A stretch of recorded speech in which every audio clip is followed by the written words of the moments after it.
Легкоатлетическую эстафету провели в Ухте к 9 мая. Собрала она почти 5000 человек. Целых 40 команд от школ и предприятий города.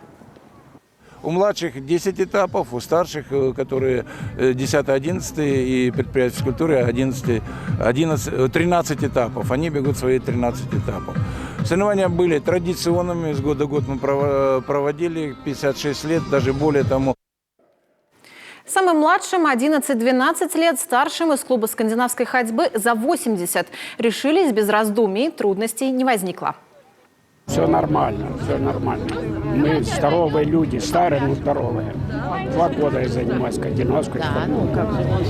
Улучшилось здоровье. Желаю всем. В эстафете мы участвуем 2-й раз. Сегодня команда показала лучший результат. В прошлый раз мы прошли за 16 минут 38 секунд, в этот раз за 16:20. Я рада. Это значит, что команда стала бодрее, веселее. Традиционную спортивную эстафету к 9 мая в городе провели впервые с начала пандемии. В этом году День Победы в Ухте, как и по всей республике, пройдет в привычном формате с парадом и шествием бессмертного полка.